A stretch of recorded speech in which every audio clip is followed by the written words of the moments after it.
हम लॉरा को बड़ी हुई हालत में देख पाते हैं। पता चला कि अब लॉरा की शादी हो चुकी है और उसका एक प्यारा सा बेटा भी है। असल में लॉरा अपने हस्बैंड के साथ मिलकर उसी आर्फनेज को खरीद चुकी है, उसी आर्फनेज के बगीचे को जिसे हमें 20 साल पहले देखा हुआ था। दरअसल यहाँ पर लॉरा का एक प्लान था कि अब वो यहाँ अपने आप दुनिया के सारे बच्चों को अडॉप्ट कर लेगी और किसी भी बच्चे या बच्ची को उनके माता पिता की कमी महसूस नहीं होने देगी। जबकि उसके इस काम में उसका पति उसका पूरा साथ दिया था, क्योंकि वो जानता था कि इस काम को करने में कोई बुराई नहीं है। कुछ टाइम के बाद जब इनके घर का शिफ्टिंग खत्म होने के बाद लॉरा ने देखा कि उसका बेटा, जिसका नाम साइमन है, वो बहुत ही ज्यादा उदास हो गया था। इसीलिए उसकी मॉम उसके मन को हल्का करने के लिए समुंदर साइड पर घुमाने के लिए लेकर चली जाती है। दोनों हस्बैंड और वाइफ एक साथ कहीं घूमने के लिए चले जाते हैं और वहीं दूसरी तरफ उनका बेटा साइमन खेलते खेलते ऐसी जगह पर चला गया जहां उसे कुछ अजीब लगने लगा था, क्योंकि उसने एक केव के अंदर चला गया था। लॉरा और उसके हस्बैंड ने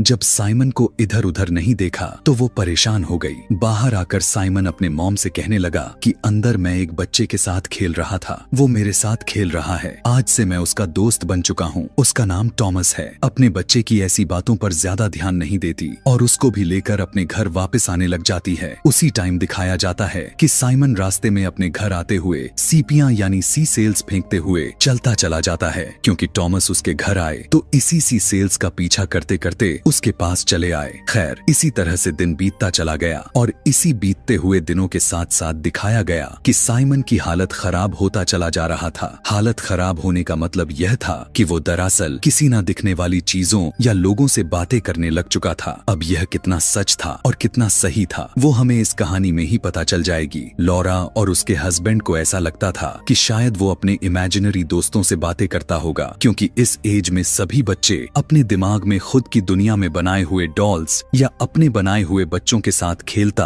और बात करता होगा। ऐसे ही फिर से दिन